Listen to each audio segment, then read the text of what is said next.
esta tarde, ¿verdad? Queremos darle algunas noticias. Quiero agradecerle con todo mi corazón a cada uno de los hermanos que estuvieron ayudándonos todo el día del jueves.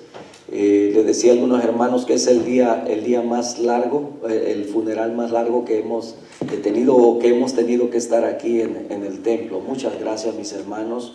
Gracias, estuvieron trabajando, ¿verdad? Todo el día, estuvieron, desde el miércoles ya tomando aquí, haciendo una sanitación, ¿verdad? De todo el lugar, y después también de que hubo gente aquí.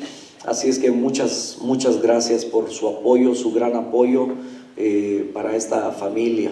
Ellos quedaron muy agradecidos, están muy contentos. Y bueno, gracias, porque todo lo que ustedes hicieron es como que lo hicieron para mí, porque yo los considero mi familia. Ellos nos han considerado eso por mucho tiempo. Así es que muchísimas gracias a algunos también que nos apoyaron, ¿verdad? El día viernes. Así es que muchas gracias. Dios les recompense por todo. Ya mi hermano también agradecía por todos los que vinieron el día viernes. La casa estaba llena y se veía preciosa, hermosa, llena de, ¿verdad?, de la iglesia aquí presente, clamando todos juntos a nuestro Dios, porque Dios nos dé la sabiduría, la fuerza que necesitamos para enfrentar los tiempos que vivimos y estar fortalecidos como ministerios, como familias, y cada ministerio de este lugar. Amén. Muchas gracias, hermanos, por su gran esfuerzo y dedicación en la obra. En esta tarde yo quiero compartir, antes, ¿verdad?, de esto, quiero agradecerles por haber estado orando también por el pastor Darrell. La sister Nancy, ya hoy la vi que ya llegó, gracias a Dios, ella está bien. El pastor Darrell ya está en un lugar de recuperación. Nuestro hermano Mario Gaona también, gracias a Dios, al parecer ya esta tarde salía del hospital. Él ha estado, se estuvo viendo en alguna situación que fue llevado al hospital. Le hicieron algunos estudios, le controlaron lo que llevaba mal, gracias a Dios, ya está recuperándose, ya está bien. Es posible que ya esta noche ya la pase en su casa, así es que gracias por sus oraciones también.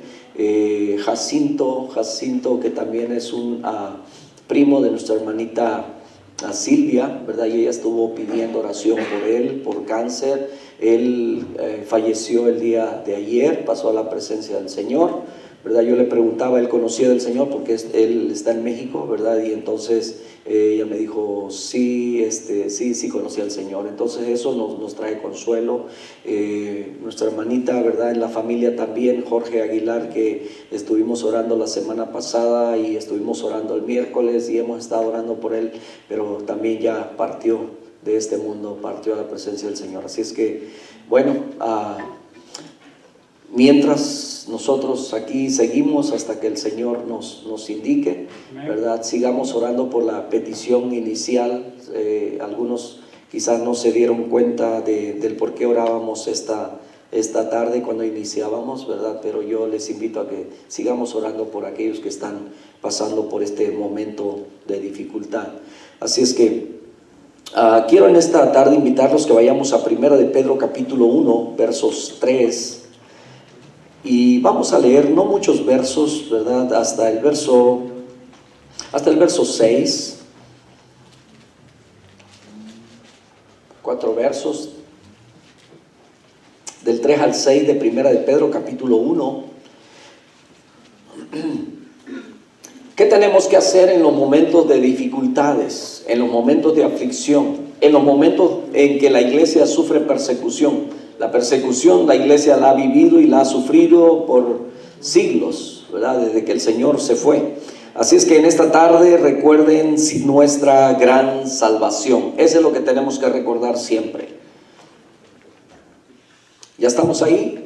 Bien, voy a invitarlos a que usted me acompañe con su vista y yo le leo en voz alta. Si gusta estar de pie, ¿verdad? Si usted no puede por alguna razón, así quédese sentado. Dice la escritura, 1 de Pedro capítulo 1, versos 3 al 6. Dice: bendito el Dios y Padre de nuestro Señor Jesucristo, que según su grande misericordia nos hizo renacer para una esperanza viva por la resurrección de Jesucristo de los muertos, para una herencia incorruptible, incontaminada e inmarcesible, reservada en los cielos para vosotros, que sois guardados por el poder de Dios mediante la fe para alcanzar la salvación que está preparada para ser manifestada en el tiempo postrero, en lo cual vosotros os alegráis, aunque ahora por un poco de tiempo, si es necesario, tengáis que ser afligidos en diversas pruebas.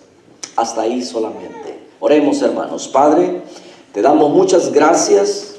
Gracias aún por las pruebas, por las adversidades que nos han llegado, pues es a través de ellas que podemos ver tu salvación, tu misericordia, tu grandeza, tu provisión, la justicia tuya, Señor amado. Muchas gracias te damos, Padre, por ser nuestro Dios, por ser nuestro Padre y por tu promesa cumplida, Señor, al cumplirse a cada momento, Señor, sabiendo que tú estás con nosotros en todo momento. Bendito sea tu nombre. Enriquece, Señor, nuestra vida y que nuestro corazón al salir de este lugar salgamos alentados, bendito Padre. Muchas gracias te damos en Cristo Jesús. Amén. Amén. Tomen asiento, mis amados hermanos. Los anuncios creo que los han estado pasando, no sé si los están pasando, si no los están pasando, ¿verdad? Necesitamos que los estén pasando. Alguien ahí hágale saber. También quiero recordarles, ¿verdad? Ayúdenos a orar por la misión del AFEN. Nuestro hermano Tejeda ha estado trabajando allá y hay bastante gran ánimo, gracias a Dios, ¿verdad? Las hermanitas que están allá están haciendo un excelente trabajo, así es que gracias a Dios por ello. Bien, mis hermanos, dice la Escritura, no leímos los primeros dos versos porque es la introducción, ¿verdad? Es el saludo que el apóstol Pedro hace a los hermanos que están expatriados, ¿verdad? Y él dice, Pedro, y él se presenta como apóstol de Jesucristo, y él dice a los expatriados de la dispersión, o sea, todos aquellos que han tenido que irse, ¿verdad? Por la situación de la persecución. Entonces dice a estos expatriados de la dispersión, dice en el Ponto, en Galacia, en Capadocia, en Asia y hasta Bitinia. Quiere decir que estos hermanos se habían tenido que ir y regar por todos lados, y esta carta era una carta circular que tenía que llegar. Es posible que hayan habido varias copias, ¿verdad? Una hizo que iba hacia Ponto, otra hacia la Galacia, no sabemos, no hay detalles de ello, pero él quería que los hermanos que estaban lejos fueran alentados, ¿verdad? Que no vivieran con esa desesperanza. Dice, elegidos según la presciencia de Dios, Padre, en santificación del Espíritu, para obedecer y ser rociados con la sangre de Jesucristo, gracia y paz os sean multiplicadas. Desde los comienzos, mis hermanos, del cristianismo, la iglesia fue perseguida.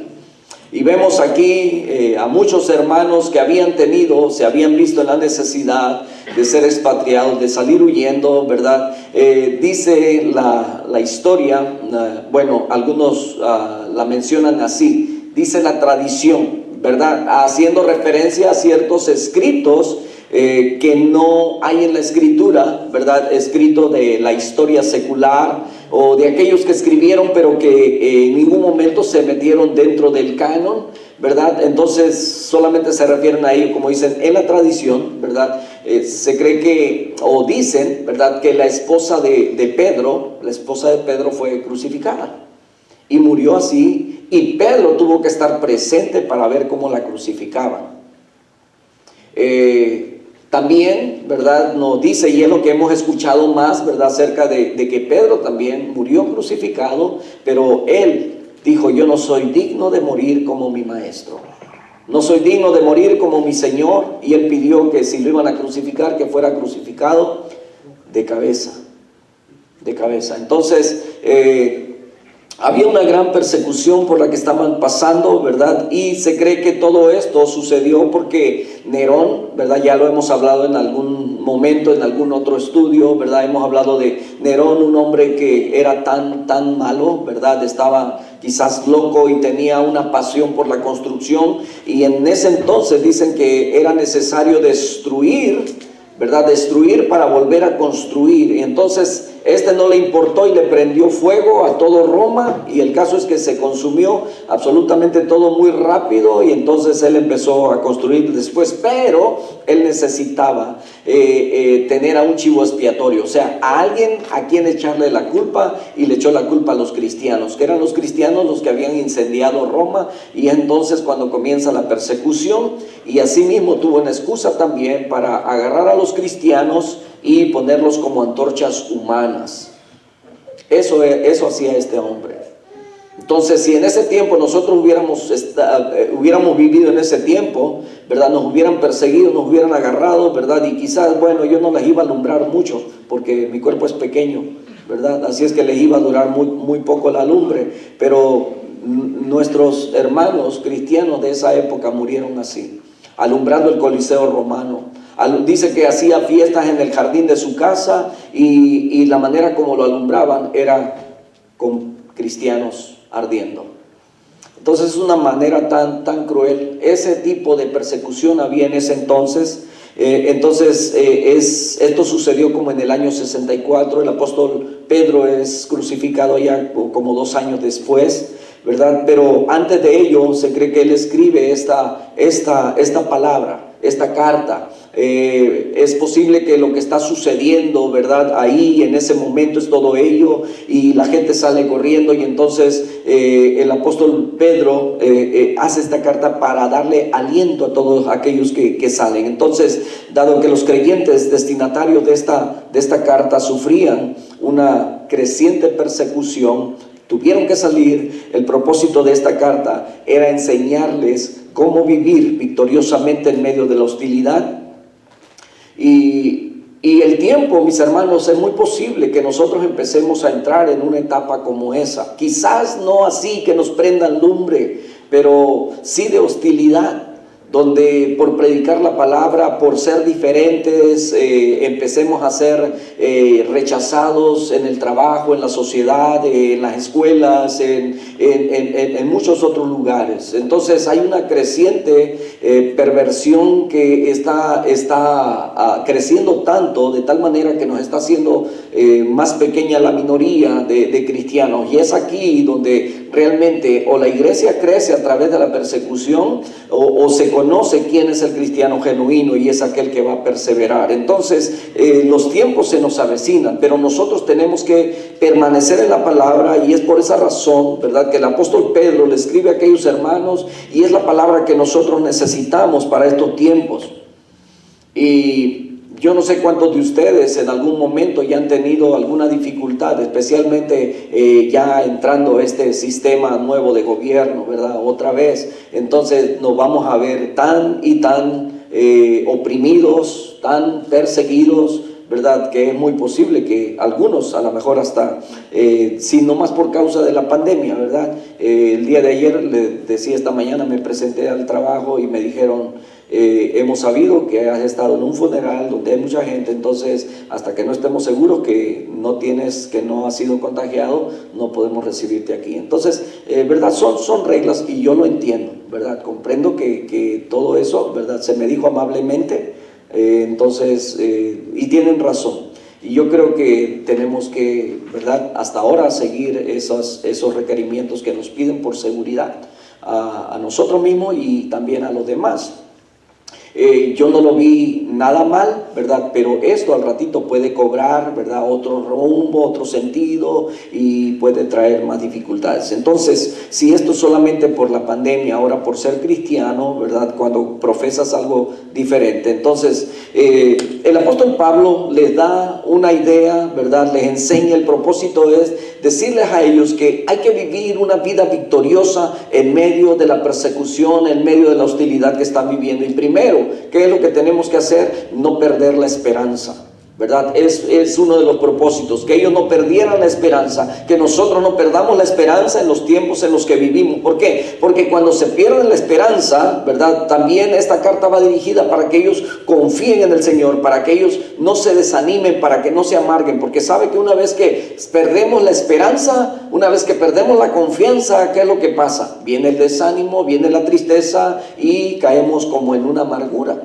Entonces, ¿verdad?, el apóstol Pedro está está preveyendo esas cosas. No quería que ellos perdieran la esperanza, que no se amargaran y que siguieran confiando en el Señor y esperar en su segunda venida. Entonces el apóstol Pedro deseó que todos tuvieran o estuvieran llevando una vida obediencia a Dios primeramente, una vida victoriosa bajo la aflicción. Entonces un cristiano, mis hermanos, puede evangelizar su mundo hostil. Va a llegar el momento, mis hermanos, en el que, mire, ahora usted, ¿verdad? Hemos visto que en estos tiempos usted no puede ir y tocar la puerta, ¿verdad? Desde anteriormente ya la gente no nos recibía, nos cerraban las puertas y todo ello, pero estamos buscando los medios para poder llegar de todos modos y la invitación llegue hasta ellos, ¿verdad? Entonces, podemos, a través de nuestra vida, mis hermanos, a través de ser obedientes a Dios, a través de vivir una vida santa, nosotros podemos estar evangelizando. Y esto lo dijo, creo que fue Martín Caballero o alguien así, ¿verdad?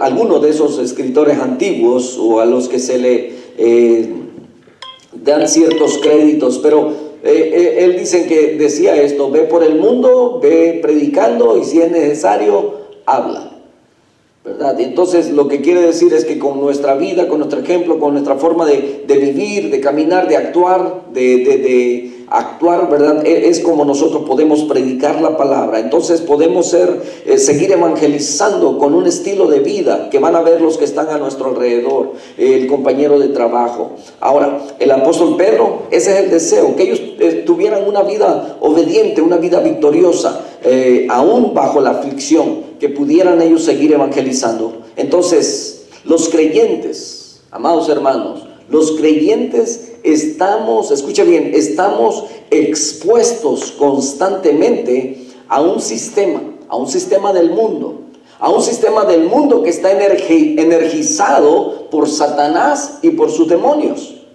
Entonces nosotros vivimos ahí y estamos expuestos. Y los esfuerzos de Satanás y sus demonios consisten en desacreditar a la iglesia y destruir su credibilidad e integridad. ¿Cuántos de ustedes han conocido buenos pastores? Pero ¿cuántos de ustedes han conocido malos pastores o pastores falsos o maestros falsos? Hermano, es lo que más hay hoy día. Hace años escribió este pastor John MacArthur, decía algo como esto, decía: en ocasiones me siento como, no sé si darle gracias a Dios por tantos pastores que han habido en estos tiempos y que hablan de la palabra de Dios, pero al mismo tiempo también no sé si no darle gracias a Dios porque una gran mayoría de estos enseñan mal. Han pervertido el evangelio, han desacreditado el evangelio de nuestro Señor Jesucristo. Y hay quienes solamente, como dice el apóstol Pablo y le escribe a Timoteo acerca de los últimos tiempos, cómo solamente estarían para llenar su vientre y cómo buscarían para sus propios beneficios, pero no para el pueblo de Dios. Entonces a eso se refería el apóstol Pedro, ¿verdad? Cuando les dice que tengan cuidado, ¿verdad? Vamos a ver esta carta en desarrollo. Entonces, ¿qué es la idea? ¿Cuál es el propósito del enemigo? Desacreditar a la iglesia para que ya no tenga credibilidad, ¿verdad? Y entonces, ¿cómo se siente usted cuando usted habla con una persona, ¿verdad? Y hablando ahí usted le dice, bueno, terminan en que usted es cristiano, ¿verdad? Oh, ustedes son de esos que se caen, ustedes son de estos que están locos, ustedes son de esos que, ¿verdad? Y nos confunden. ¿Cómo se siente usted? Confundido, no. Usted debe estar seguro quién es en Cristo, ¿verdad? Y tristemente hay quienes, mire, para no ir tan lejos, qué tristeza es que cuando, por ejemplo, en nuestra misma página de Facebook, en ocasiones yo pongo un verso. En una ocasión puse, el poder del cristiano está en la oración. Salió un medio creyente por ahí, ¿verdad? Y puso cita bíblica. ¿Verdad? Entonces estamos haciendo y le iba a poner ahí, es nuestro dogma. No dice la escritura, pero nosotros lo creemos.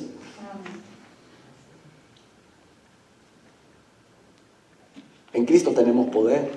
Y a través de la oración. Y entonces, usted pone algo y hay quien empieza a refutar. Llega Navidad y comienzan los, ¿verdad?, el dimes y diretes, y cualquier evento que llegue. Si ven alguna situación que sucede dentro de la iglesia, eso no, ¿verdad? Y son los mismos cristianos, dizque cristianos, ¿verdad? Porque dice, ¿qué dice el Señor Jesucristo? El que no es conmigo, el que es conmigo dice que junta, el que no es conmigo.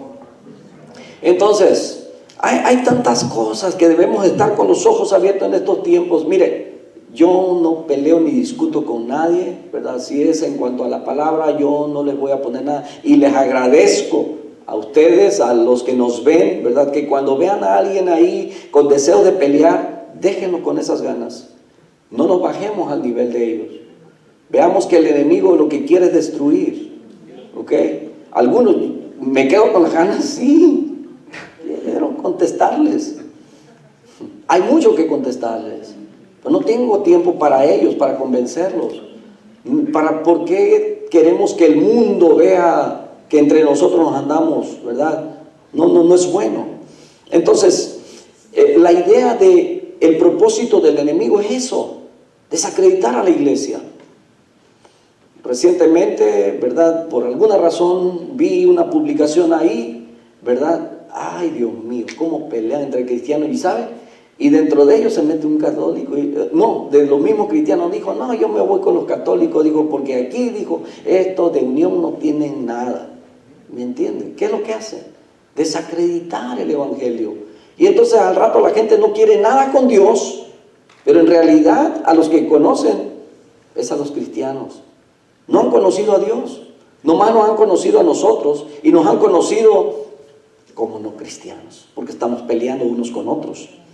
Entonces, los esfuerzos, el propósito del enemigo, de los demonios, es desacreditar a la iglesia. Entonces, una forma de operar de estos espíritus consiste, escuche bien, consiste en encontrar cristianos o creyentes cuya vida no es coherente con la palabra de Dios. Unos que dicen que son, pero no son en su manera de vivir.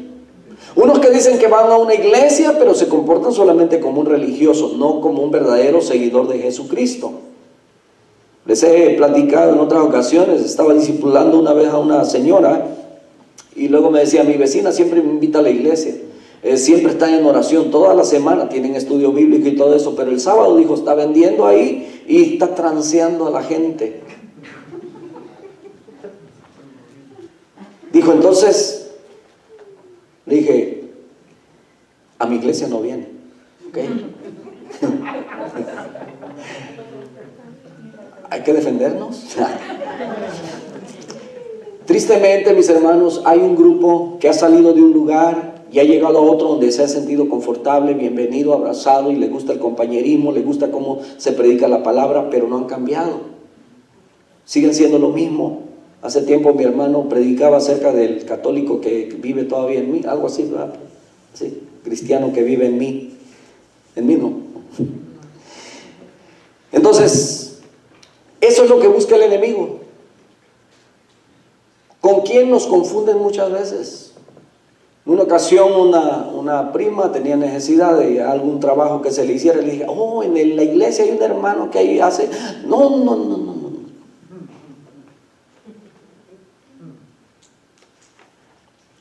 Ok, es triste. Ahora, no es que los hermanos de la iglesia, ¿verdad? Hasta ahora hemos enseñado que tenemos que ser honestos, transparentes, tenemos que ser rectos, y que tenemos que hacer lo correcto, lo justo, aun cuando nosotros llevemos pérdida. Aun cuando nosotros suframos el agravio, tenemos que pedir perdón. Es lo que hemos enseñado, porque la palabra nos enseña que hagamos eso. Si hay otros lugares donde enseñan diferente y que nos confundan con ellos, nos duele, sí, nos duele. Qué feo que nos confundan. Qué feo que a alguien le quede mal y luego digan, todos los cristianos son iguales. Porque vieron a uno que estaba tomando allá y dijeron, no, todos los cristianos también toman.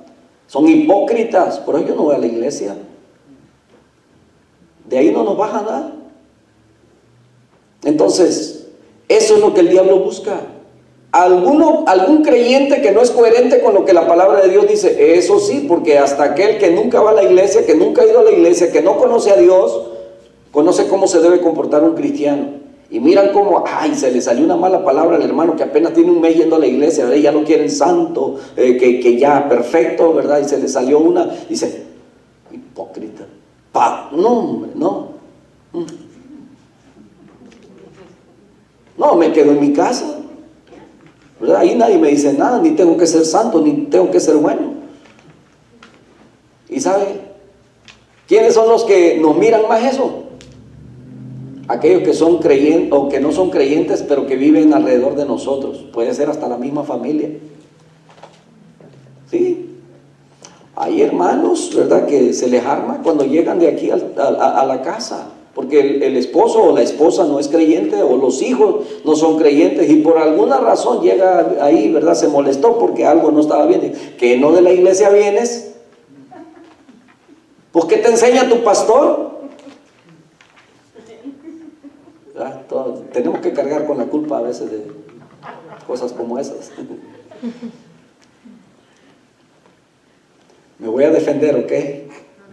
Aquí se les enseña la palabra, pero yo no ando con un látigo detrás de ustedes, ¿verdad?, que tienen que hacer eso. Pero si los veo que andan chueco, los voy a llamar a la oficina. Entonces, somos, hermanos, escuchen bien, los cristianos, nosotros somos cartas abiertas para el mundo. Somos leídas por todos ellos. Y somos, escuchen bien esto, somos la única Biblia viviente, andante. Es la única Biblia que muchos van a leer, que será la única Biblia que ellos lean. Porque aunque tengan Biblias o si han tenido o si tendrán, no la leen. Si el mismo creyente a veces nomás la desempolva para venir a la iglesia y la usa, ¿verdad? Y si a lo mejor ni encuentra la cita, ellos no conocen ni han leído la Biblia, pero nosotros en nuestro actuar, en nuestra forma de ser, en nuestras acciones, vamos a dar a conocer a nuestro Dios. Entonces será la única Biblia que ellos conozcan. Dicen que había un hombre, les he platicado esta historia, un pastor llega a Texas, ¿verdad? La iglesia se había quedado sin pastor, este es llamado, llega a Texas, a ese pueblo, y entonces dice, voy a conocer la ciudad, se sube a un autobús, ¿verdad? Y empieza a viajar por ella, y mira, bueno, hay una escuela aquí, y yo creo que iba haciendo planes, pero cuando se subió, pagó, ¿verdad? Y el chofer le dio $1 extra de cambio. Y entonces, cuando él iba a sentarse, iba, ¿verdad?, contando su cambio, y se dio cuenta que había $1 extra. Y dijo, ay, Dios me bendijo con $1 extra. Y en su corazón había una lucha, dijo, él se equivocó, se lo voy a devolver. Y entonces, el plan de él era conocer la ciudad, pero fue distraído por esto. Ahora iba en el autobús, pero iba luchando, lo regreso, no lo regreso, lo regreso, no lo regreso. Y entonces cuando llega al lugar a donde ya se tenía que bajar, ¿verdad? Ya se iba a bajar y toma una decisión inmediata, y se voltea con el chofer y le dice, mire, me dio $1 extra. Y el chofer voltea a verlo y le dijo, sí, sí sabía que le di $1 extra. Y sintió que un frío le recorría por su cuerpo. Y también dice, bueno, quiero presentarme, dijo, soy el nuevo pastor de la iglesia que viene a pastorear aquí. Dijo, sí, también lo sé, dijo. Solamente quería probar qué tipo de pastor íbamos a tener.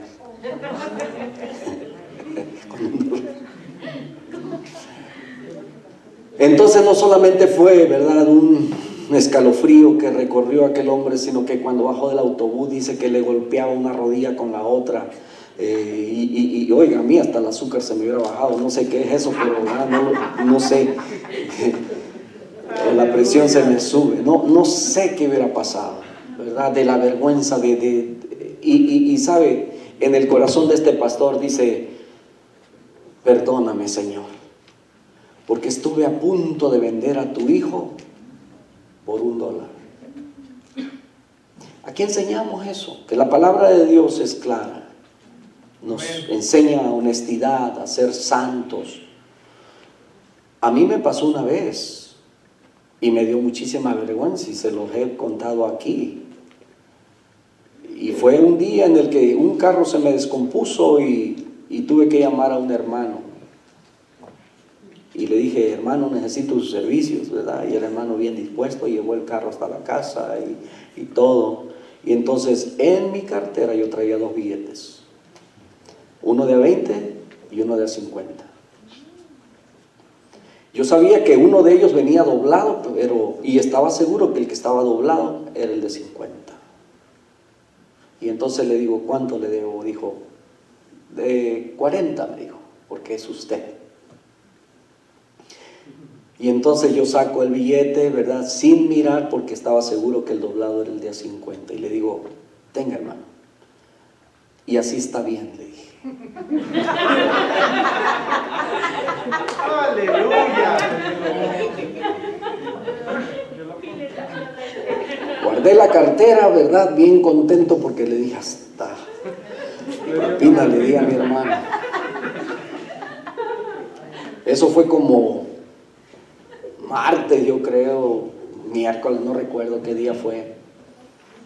Y me acuerdo que fue una Semana Santa porque a las 6 de la mañana que estaba yo sentado aquí, cuando las ofrendas, saco la cartera y miro que el de 50 estaba ahí. Me dio una vergüenza, hermanos. Estaba deseoso que se terminara el servicio matutino. Nunca había deseado que el servicio se acabara tan pronto como esa mañana. Y en cuanto se acabó, salí afuera. Y cuando iba saliendo, la esposa del hermano venía caminando. Y dije, si el hermano le platicó, qué vergüenza. Me tuve que esconder más para allá y llamarle al hermano y pedirle una disculpa, ¿verdad? Hermano, quiero ir a verte porque, ¿verdad? Esto y esto y esto pasó. Y me dijo, ay, pastor, dijo, sí me di cuenta, dijo, pero no quise decirle.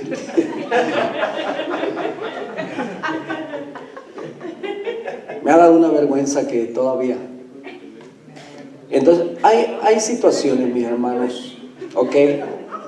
Que cuando nos damos cuenta, debemos inmediatamente, ¿ok? ¿Verdad?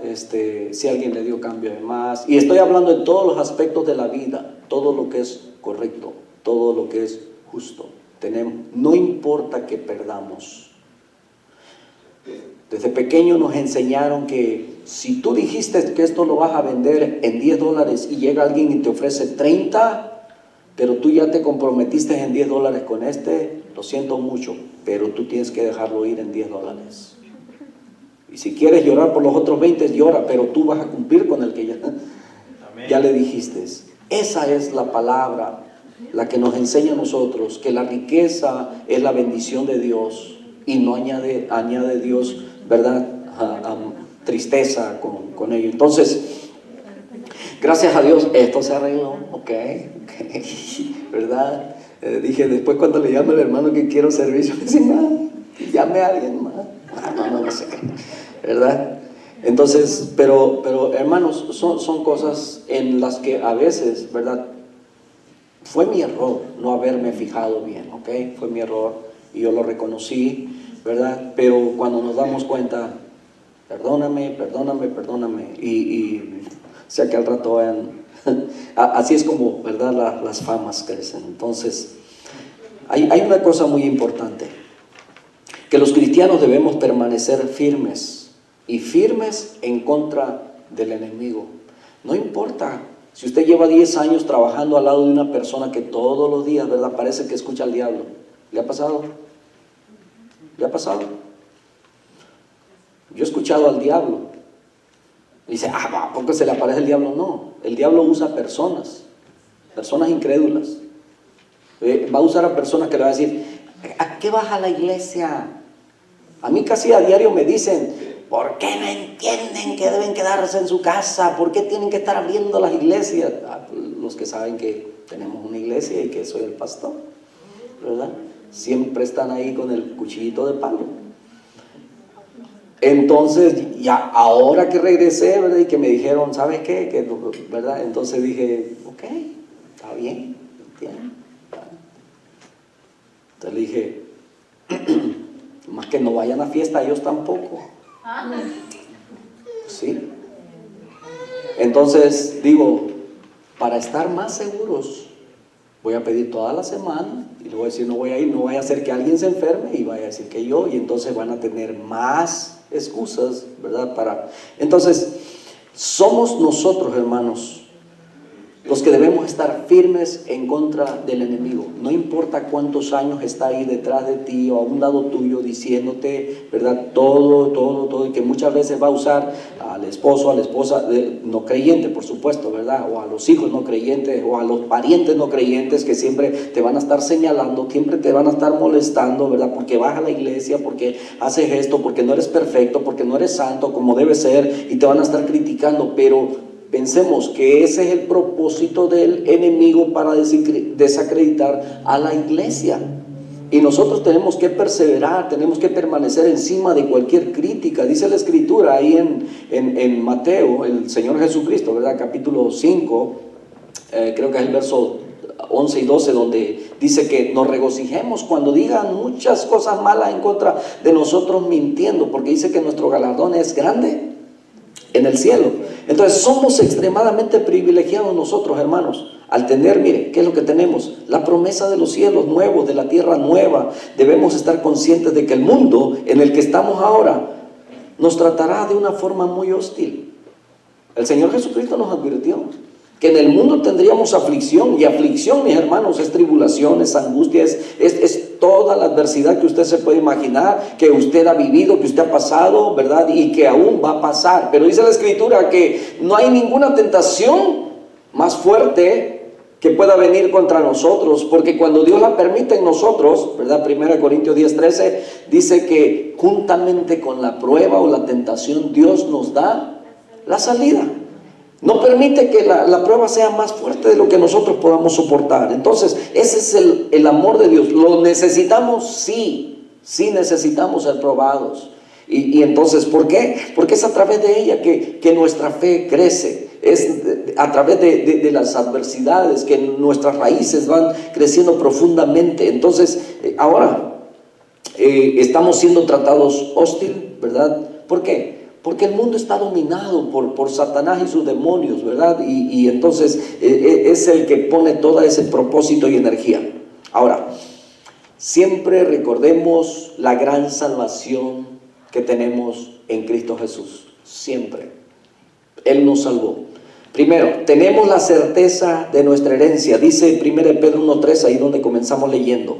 Dice, bendito el Dios y Padre de nuestro Señor Jesucristo, que según su grande misericordia, escuche bien, nos hizo renacer para una esperanza viva, por la resurrección de Jesucristo de los muertos, para una herencia incorruptible, incontaminada e inmarcesible, reservada en los cielos para vosotros.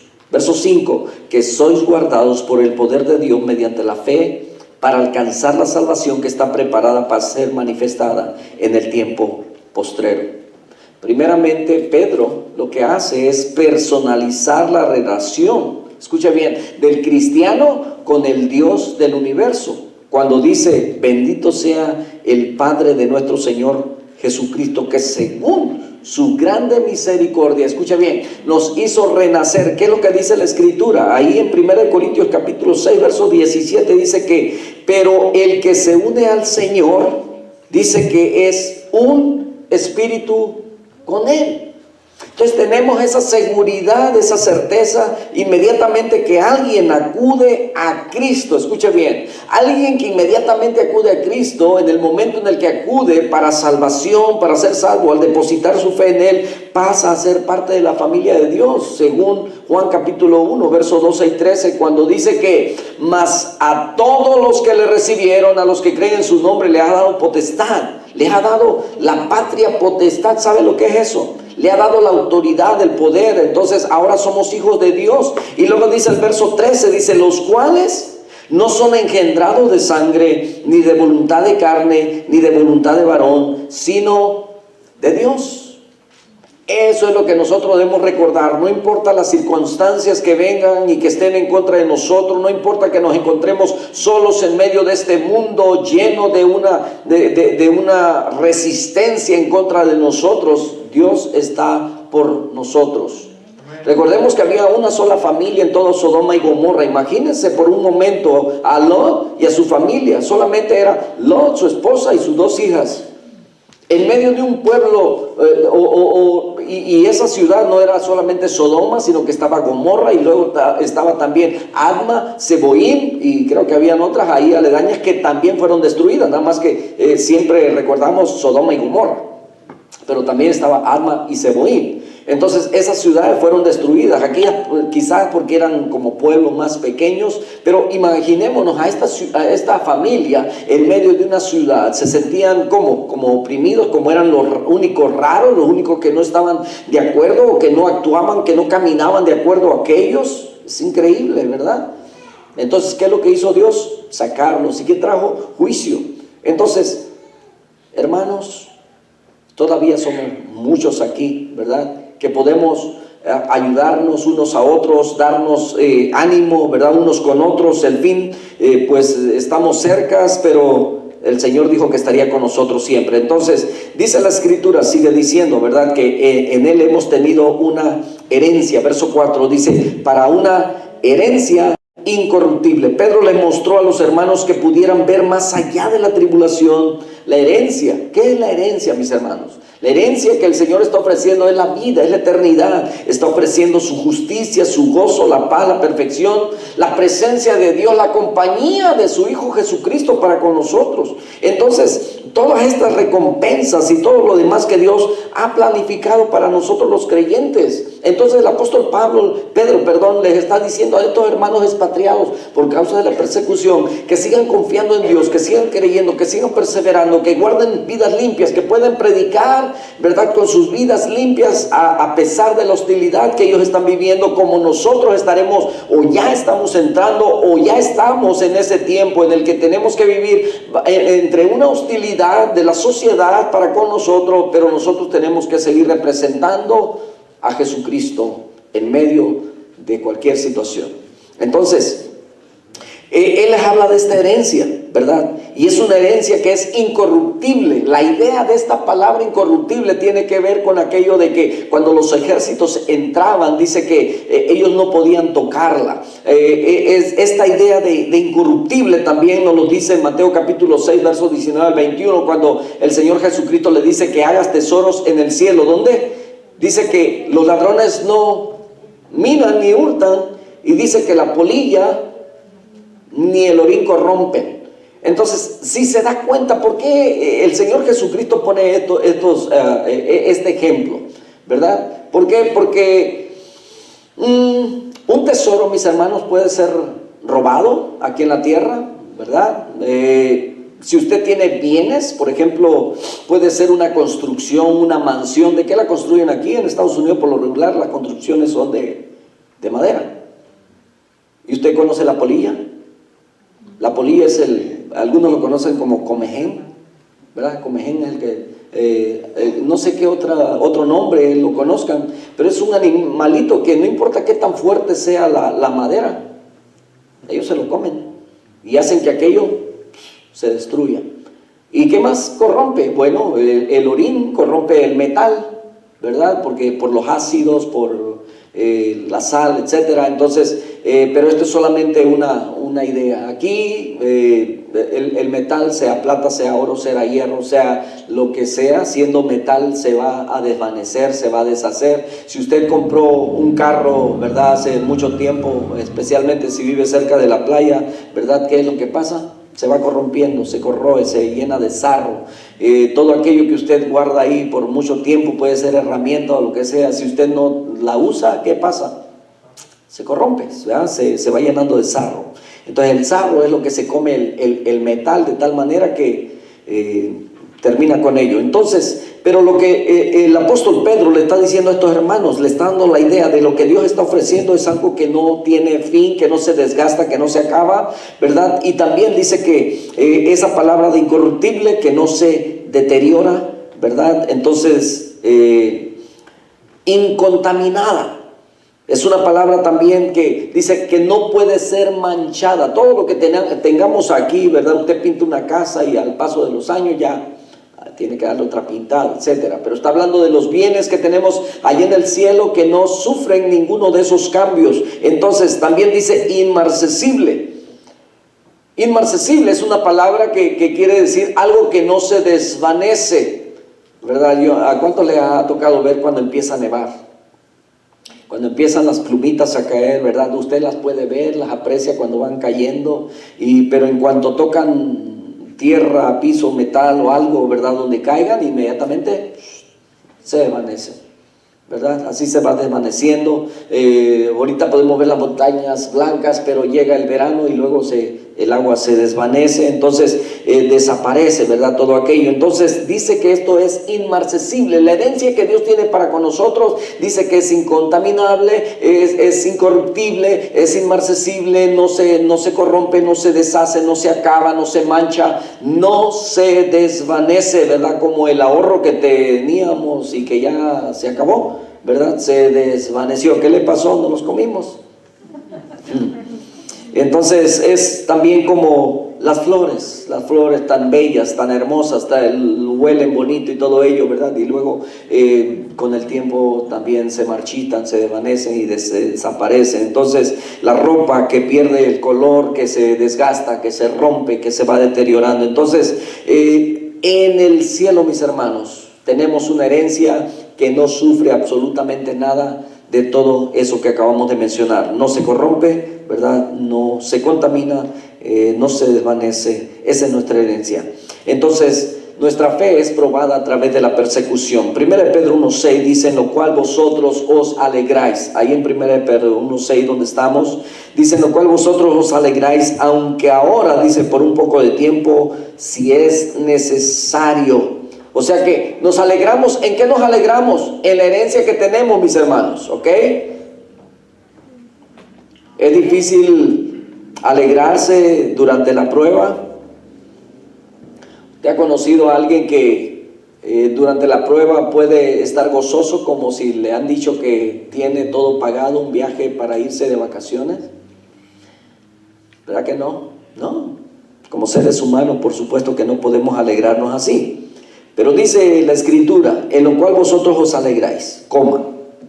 Aunque ahora por un poco de tiempo, otra vez una coma, dice, si es necesario, dice, tengáis que ser afligidos en diversas pruebas. Nuestra fe va a ser probada. Dice, para que sometida a prueba vuestra fe, dice que es mucho más preciosa que el oro, el cual aunque perecedero se prueba con fuego, sea hallada en alabanza, en gloria y honra cuando sea manifestado Jesucristo, a quien amáis sin haberle visto. ¿Cuántos han visto al Señor? Nadie, no le hemos visto nosotros todavía.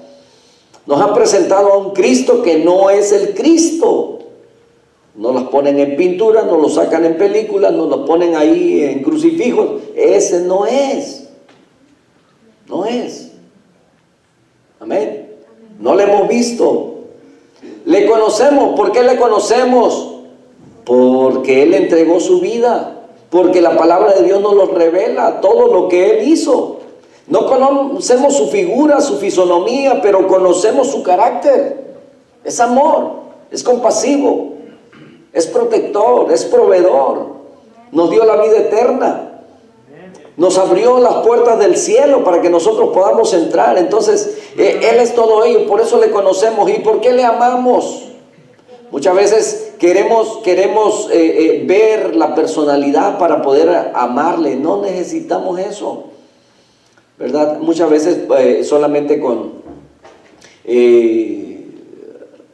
hablar bien de una persona, usted va a llegar a apreciar a aquella persona sin conocerle. Ya cuando le conozca, ¿verdad? Usted ya le va a amar más fácil porque le va a conocer.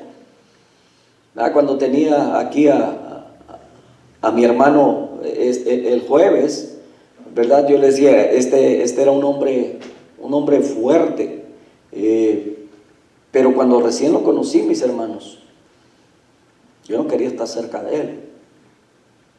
Era un hombre rudo, estricto, ¿verdad? Y era estricto en el trabajo y en la iglesia, y era un hombre de su palabra. Y entonces, él decía, yo soy el patrón, ¿ok? Y le decía, no, pero está mal esto. Dijo, si yo digo que está bien, ¿ok? Yo soy el patrón, se acabó. ¿Ok? Después yo tenía que arreglarlo, ¿verdad? Pero no. Entonces cuando dije, mi hermano era un hombre fuerte, ¿verdad? Era un hombre, y luego alguien dijo, era un hombre rough. Dijo, ok, both, dijo. Las dos cosas. Y casi todos los que lo conocieron al principio pensaban que era una persona así muy seria, muy difícil de tratar. Pero ya una vez que lo conocían, se les hacía que era la persona más dulce. Entonces, a veces llegamos a amar a una persona por lo que alguien ya nos dijo de esa persona. Llegamos a apreciarlos y sabemos que, ¿verdad? Vamos a tener, entonces nos vamos a llevar bien, ¿verdad? Pero ¿qué pasa cuando usted le hablan mal de una persona? Y quizás a usted le ha pasado, ¿verdad? Que usted se encuentra con una persona y ya tienen una idea de usted porque alguien sembró una idea en esa persona de usted. Y que lo miran desde que lo ven, ¿verdad? Lo miran ya hasta como odio jarocho.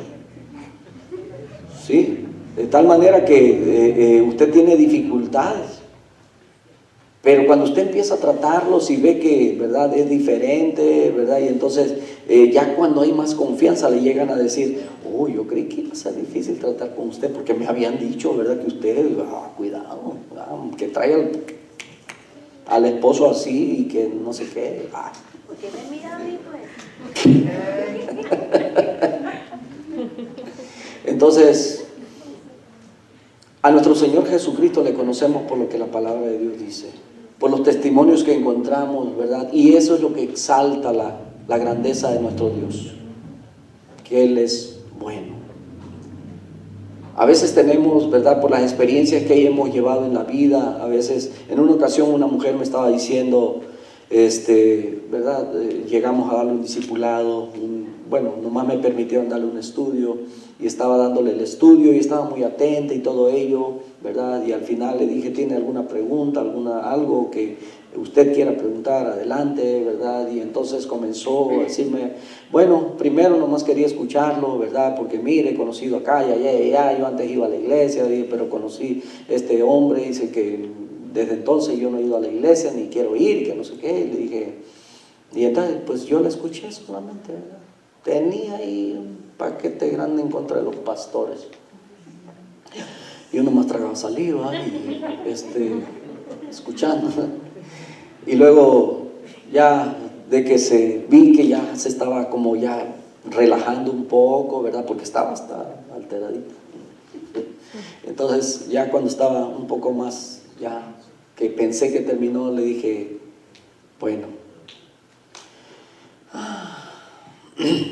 a lo mejor va a sonar como una justificación,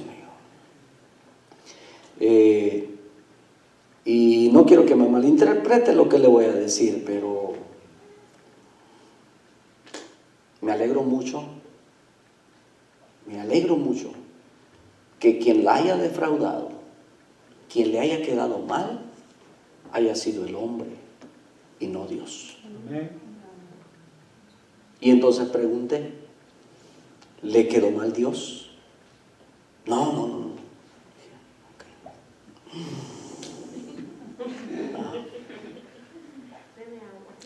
Dije, muchas veces se nos olvida, y es algo que tenemos que considerar como ovejas. Me puse en ese lugar como ovejas. Tenemos que considerar que el hombre que está al frente de nosotros, aquel que vemos como pastor, no es Dios. Es solamente un hombre al que le entran las balas como a cualquier otro.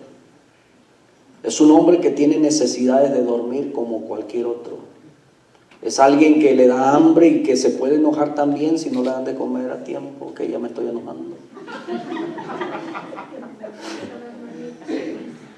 Es un hombre como cualquier otro, que tiene emociones, que tiene sentimientos, que trabaja, que tiene cansancio, que tiene una familia y que tiene que lidiar con muchas cosas, y que si le promete algo, también le va a fallar en cualquier momento.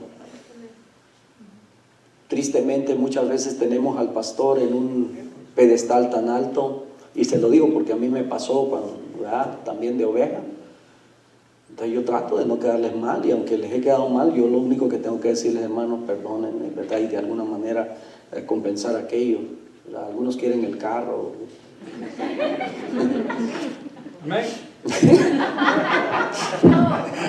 Pasaron 3 segundos. Entonces, son pruebas, mis hermanos, que vamos a pasar por todo ello. Es a nuestro Dios a quien conocemos a través de este testimonio. Qué triste que mucha gente no le conozca al Señor como usted le ha logrado conocer, como yo le he logrado conocer. De tal manera que mucha gente muchas veces se acerca a la iglesia buscando un beneficio material, un beneficio que va a satisfacer sus necesidades físicas, y se van, ¿verdad?, con su petición contestada, pero nunca conocieron a Dios. Es triste, pero sucede. Entonces, dice la Escritura: a quien amáis sin haberle visto, en quien creyendo, dice, aunque ahora no lo veáis, os alegráis con un gozo inefable y glorioso, obteniendo el fin de vuestra fe, que es la salvación de vuestras almas. El propósito de Dios al permitirnos pasar por la prueba consiste en confirmar, escuche bien esto, en confirmar la realidad de la fe de cada creyente nuestra. Cuando Dios permite que la prueba venga a nuestra vida, solamente lo que Dios quiere asegurarse que nosotros estemos seguros que hemos creído en Él. Como dice Deuteronomio capítulo 8, lo citamos muy seguido aquí, versos 3 y 4, cuando el Señor dice que, y yo los traje por el desierto, ¿para qué?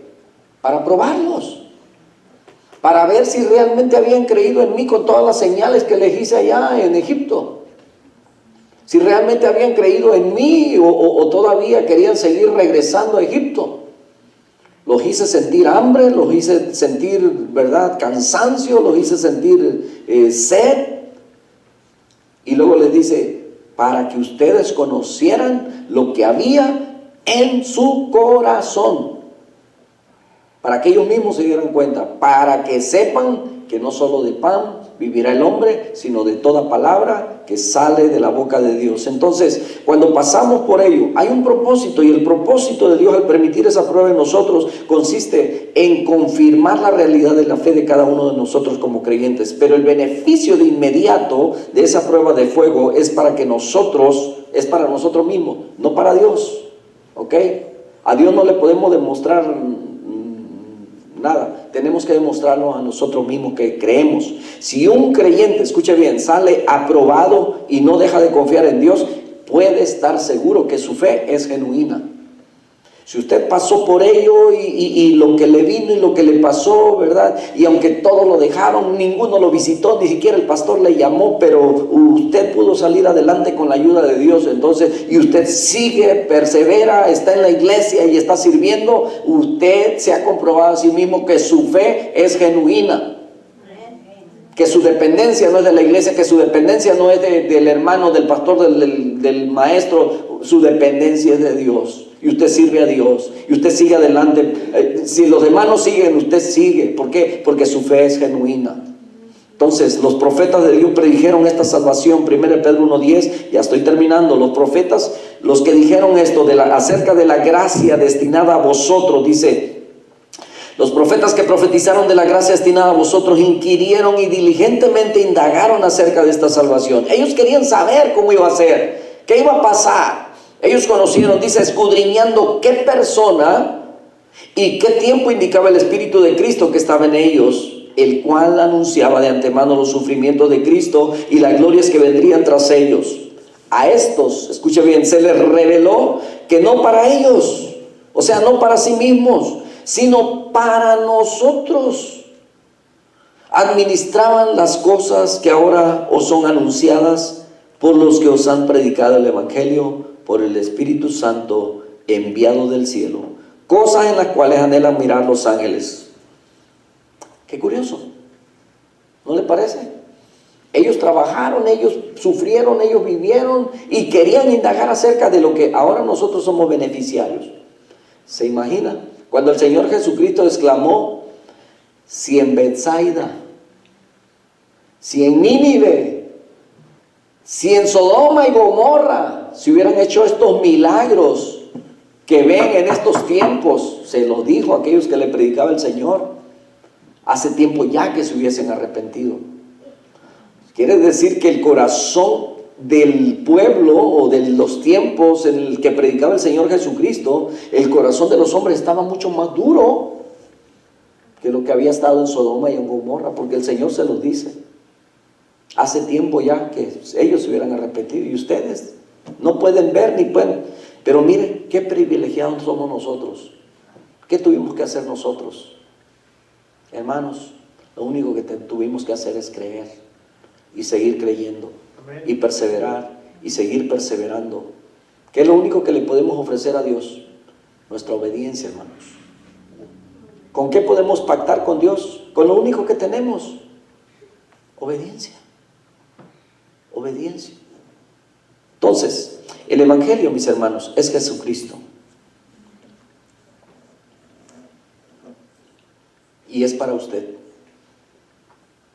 Y es para que usted sea librado de la ira venidera. Seremos probados junto con el mundo. Sí, Señor.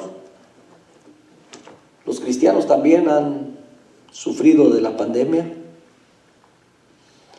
El cristiano también, así como sale el sol sobre justos y, ¿verdad?, injustos, así como llueve sobre malos y buenos, también la enfermedad, no solamente al que no cree, sino también, para que no piense, ¿verdad?, que el hermano se enfermó por pecado. Bueno, aunque hay, ¿verdad?, consecuencias, ¿verdad?, de pecados, pero seremos probados juntos con el mundo. Pero nosotros tenemos que decir, como dijo el apóstol Pablo en Filipenses capítulo 1, verso 21, ¿sabe qué dijo? Para mí, el vivir es Cristo. Y si tengo que morir, eso es ganancia. Amén. Entonces, la invitación es para todos aquellos que no han recibido a Jesucristo. Esta noche tiene la oportunidad de rechazar el infierno y de aceptar el cielo, aceptando a Jesucristo como el Señor y Salvador de su vida. Él quiere perdonar todos sus pecados. Si tan solamente abre su corazón y le da la oportunidad a Jesucristo, dice la Escritura que todo aquel que invocar el nombre del Señor será salvo. Pónganse de pie y cerremos nuestros ojos. Padre, te damos muchas gracias por este tiempo en el que podemos fortalecer, Señor, nuestro ánimo, nuestro espíritu, nuestras fuerzas, sabiendo que tenemos herencia contigo, una herencia que no cambia, que no se desvanece, que no se mancha, que no puede ser robada, que no puede ser arrebatada, que no puede ser tocada por el enemigo. Muchas gracias te damos, Señor, por alimentarnos con tu palabra.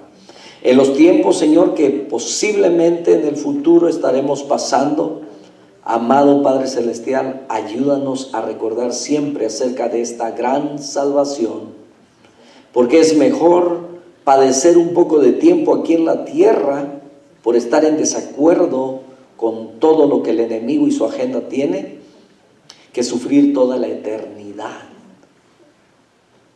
lejos de ti. Amado Señor, muchas gracias por prepararnos lugar allá en tu morada celestial. Considera, Señor, en esta noche a las familias que están con dolor. En el nombre de Jesús los ponemos en tus manos. Gracias, Señor. Mientras sigue orando, yo quiero hacer una invitación. Posiblemente aquí en la casa haya alguien que no ha abierto su corazón al Señor Jesús. No importa cuántos años o si creciste en un hogar cristiano, pero si nunca has abierto tu corazón al Señor, siempre es momento de considerar que es tiempo de aceptar a Jesús en tu corazón. Si alguien nos está viendo a través de la transmisión y no ha hecho esa decisión, yo quiero invitarte para que abras tu corazón también y que en esta noche puedas decirle al Señor: Señor Jesús, te abro mi vida y mi corazón. Quiero que tú perdones todos mis pecados. Ven a vivir a mi corazón y sé tú el Señor de mi vida. Te recibo, te acepto como el único Salvador de mi vida. Escribe mi nombre en el libro de la vida, porque dice la Escritura que todo aquel que no fue hallado en el libro de la vida fue lanzado al lago de fuego. Así es que por esa razón también le decimos que escriba nuestro nombre en el libro de la vida, aunque en el momento de creer eso sucede automáticamente. Si has creído con todo tu corazón, cree que Él te ha perdonado todos tus pecados, porque Él es fiel a sus promesas. Dios te bendiga, Dios te guarde. 3 recomendaciones: ora, lee tu Biblia y busca un lugar donde congregarte para que puedas crecer en el conocimiento de esa salvación que acabas de recibir. Dios te bendiga. Oramos. Padre, al despedirnos de este lugar, Señor, sabemos que tu presencia va con nosotros. Guárdanos de todo peligro, Señor, mientras descansamos, mientras dormimos, y que bajo la dirección de tu Espíritu Santo, Señor amado, podamos guiarnos todos estos días. Guárdanos de esta pandemia, guárdanos, Señor, con bien. Danos la gracia para con todos aquellos que están a nuestro alrededor, aquellos que son testigos de que somos tus hijos. En el nombre precioso de Cristo Jesús. Amén. Amén. No sé si hay pan, si haya quedado